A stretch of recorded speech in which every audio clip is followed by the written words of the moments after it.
लेकिन हमारा एक प्रश्न और है। सूत जी महाराज कहते क्या प्रश्न है? सोनकाद ऋषि कहते महाराज ये कथा को हमको 7 दिन नहीं क्यों सुननी चाहिए?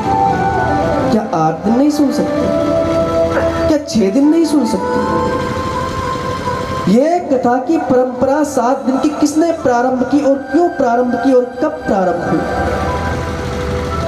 तो सूत जी महाराज कहते हैं ये सबसे पहले सनत सनंदन सनातन सनत कुमार ने देवर्षि नारद को सुनाकर महाराज साप्ताहिक की परंपरा प्रारंभ की। इधर शोणकाद ऋषि कहते हैं महाराज नारद जी तो कभी कहीं रुकते नहीं, केवल उनके मुख में एक ही नाम होता है नारायण। तो वो 7 दिन तक एक स्थान में बैठ के उन्होंने इतनी बड़ी भागवत कथा कैसे श्रवण कर ली? ये कथा हमको थोड़ा विस्तार पूर्वक सुनाइए। तो सूत जी महाराज कहते हैं कि एकदा ही विशालायम चत्वार ऋषयो मलः सत्संगार्थम समायाता दत्रिषुस्तत्र नारदम। एक समय की बात है, विशालापुरी नाम बद्रीनाथ था। बद्री विशाल क्षेत्र में चारों भैया विचरण कर रहे थे। कौन कौन? सनत सनंदन सनातन सनत कुमार। महाराज किस लिए? तो कहते सत्संगार्थम, सत्संग की इच्छा से। क्योंकि ध्यान भजन पूजन तो हम एकांत में कर सकते हैं, लेकिन सत्संग का एकांत में आनंद नहीं आता। सत्संग के लिए संतों का संग चाहिए। इधर जैसे ही संत कुमार जा रहे थे और नारद जी को देखा तो बड़े प्रसन्न होने लगे। लेकिन जैसे ही नारद जी के निकट पहुंचे तो क्या देखा? नारद जी के नेत्रों से आंसू निकल रहे। महाराज संत कुमार निराश हो गए, सोचने लगे जिस संत नारद के कारण महाराज संसार की चिंता दूर हो जाती है, वो आज नारद स्वयं चिंता तो क्या बात हो? सनत कुमार देवर्षि नारद के पास पहुंचे और पूछने लगे भैया कि कथम ब्रह्मन दीन मुखः कुतश्चिंता तुरो भवान त्वरितं गम्यते कुत्र कुतश्च गमनम तव। कि भो ब्रह्मन कथम दीन मुखा। अरे नारद जी आपका मुख इस प्रकार लटका हुआ क्यों है? कुतश्च चिंता तुरो भवा। महाराज किस चीज की चिंता आपको सताई जा रही है? बिल्कुल चिंता मत कीजिए, क्योंकि चिंता से चतुराई घटे, घटे बुद्धि और ज्ञान, और चिंता बड़ी अभागिनी, चिंता चिता समय। महाराज मुर्दे को तो चिता जलाती है, लेकिन जिंदे व्यक्ति को चिंता खा जाती है। जो जीवन में चिंता करेगा वो कभी खुश नहीं रह सकता, ना किसी को खुश कर सकता है महाराज। अब नारद जी को जब चिंता तुर देखा तो सनत कुमार कहते भैया कुतश्च चिंता तुरो भवा। किस चीज की चिंता आपको सताई जा रही है? त्वरितम गम्यते कुत्रा, किधर से आ रहे हो? और कुतश्च गमनम तव, किधर को जा रहे हो? आपका मुख कमल इस प्रकार लग रहा है जैसे कोई आपका धन चुरा कर भाग चला गया। और संतों का तो वो धन होता नहीं जिसको चुरा लिया जाए महाराज। संतों का तो केवल एक ही धन है, वो है भगवान का नाम। तो आपके पास जब धन नहीं है, ना कोई धन चुरा सकता है, तो आप स्वयं चिंतातुर क्यों हो? क्योंकि आपके मुख में तो केवल एक ही नाम होता है, वो है प्रभु नारायण का। इधर सनत कुमार कहते महाराज आपका तो केवल एक ही धन है, वो है राधा नाम, तो आप इस प्रकार से चिंता क्यों करते हैं? इधर नारद जी अपनी समस्या सुनाते हैं कि भैया मैं इस पृथ्वी पर सर्वत्र घूमा, स्वर्गे सत्येच केला से वैकुंठे नास्ते मनसा। स्वर्ग में भी गया, सत्य में भी गया, कैलाश में भी गया, लेकिन मेरे मन को शांति नहीं मिली। ये सोच के मैं इस पृथ्वी पर आया और पृथ्वी पर भी सभी पुण्य तीर्थों में चला गया कि अहम तो पृथ्वी यातो ज्ञात्वा सर्वोत्तमामिति पुष्करम च प्रयागम च काशीं गोदावरीं तथा हरिक्षेत्रम कुरुक्षेत्रम श्रीरंगम सेतुबंधनम एवमादिषु तीर्थेषु भ्रमणस्ततस्तथा।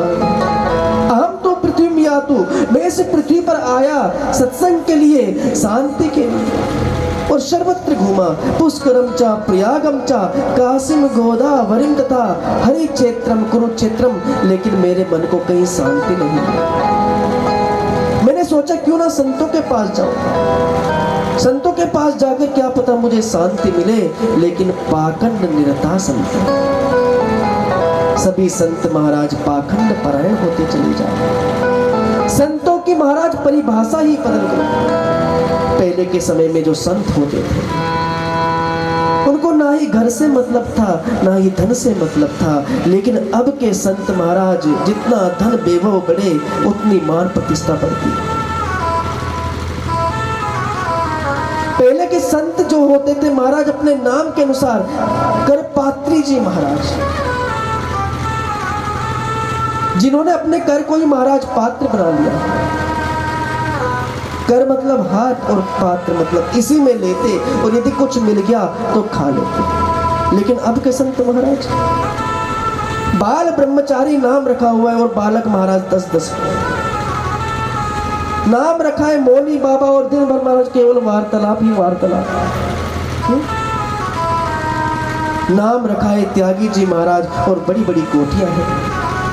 संतों की परिभाषा ही बदल गई। पहले के संत होते थे महाराज विरक्त होते थे, धन से कोई मतलब नहीं, हरिद्वार बद्रीनाथ केदारनाथ तीर्थों में जाकर तपस्या करते थे। लेकिन अब के संतों महाराज केवल लाइव आना चाहते हैं, टीवी में दिख जाए, पूरी दुनिया जान जाए कि हम महात्मा अमुक महात्मा बड़ी सुंदर महाराज प्रवचन करते हैं। तो संत को महाराज कैसा होना चाहिए? संत किसी के सामने नहीं आना चाहिए, भगवान की महिमा से इस जगत का कल्याण तो करे, लेकिन सम्मुख होकर नहीं, अभिमुख होकर। जितनी मान प्रतिष्ठा उसको उतना ही पूजा जाता है।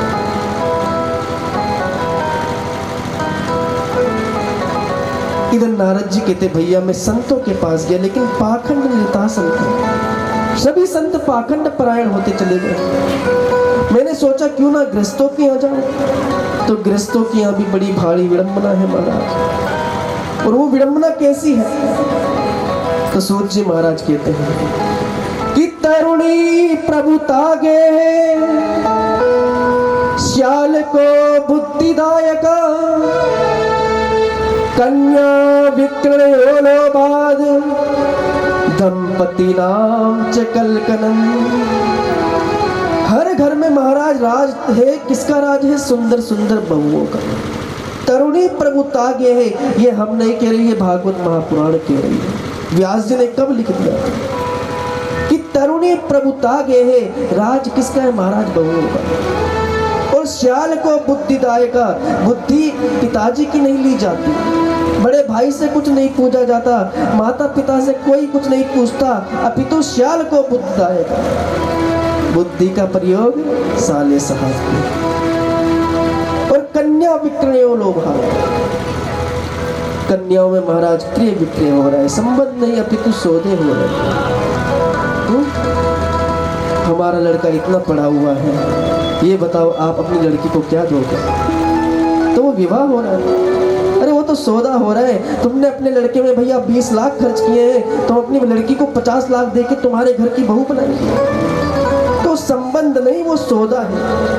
और क्या करना है? कन्या विक्रयो लोभाद, कन्याओं में संबंध नहीं अपितु सौदे हो रहे हैं। उसके बाद भी दंपति नाम च कलकनम, पति पत्नी में आपस में महाभारत। महाराज ये सब देखकर मेरे मन में अशांति हो गई। मैंने सोचा कहाँ जाऊं, तो मुझे तुरंत श्रीधाम वृंदावन का स्मरण आया। उस श्रीधाम वृंदावन में जहां भगवान श्री कृष्ण ने गोपियों का मनोरथ पूर्ण किया महाराज, उस भूमि में जाकर मेरे मन को जरूर शांति मिली। इधर नारद जी महाराज श्री कृष्ण का आश्रय लेते हुए महाराज अंतर्धान हुए, और यामनम तटमापन्नो यत्र लीला हरे रघु, उस यमुना पुल में आए जहां भगवान हरि ने अनेकानेक प्रकार की लीला की। उस भूमि में जैसे ही पहुंचे महाराज देखने लगे, बड़ा सुंदर वातावरण है, लेकिन क्या देखा? एक स्त्री है महाराज जो बहुत रोती है। उस स्त्री के गोद में 2 वृद्ध पुरुष अचेतन अवस्था में पड़े हैं। नारद जी कहते भैया मैं उस स्त्री के पास जाने लगा, लेकिन मैंने सोचा वो स्त्री रो रही है और माताओं का हृदय तो बड़ा ही कोमल होता है, एक क्षण में रोने लग जाते हैं और दूसरे क्षण में ही मुस्कुराने लग जाते हैं। और मैं वहां जाऊं, यदि उस स्त्री ने कुछ बोल दिया तो बाबा तू अपना काम कर, बाबा तू अपना भजन कर, हमारे स्त्रियों के समूह में तेरा क्या काम है। तो नारद जी कहते भैया मैं पास तक तो गया, लेकिन उनके पास जाने का सामर्थ्य नहीं हुआ, तो मैं पीछे से महाराज घूमकर वापस आने लगा। और जैसे मैं वापस आने लगा उतने में वो देवी पीछे से चिल्लाने लगी, क्या कहती है कि भो भो साधु क्षणम तिष्ठ मच्चिंतामपि नाशय दर्शनम तव लोकस्य सर्वथा दहरम परम। कि भो भो साधु क्षणम तिष्ठ, हे साधु हे महाराज रुक जाइए केवल एक क्षण के लिए, क्षणम तिष्ठ।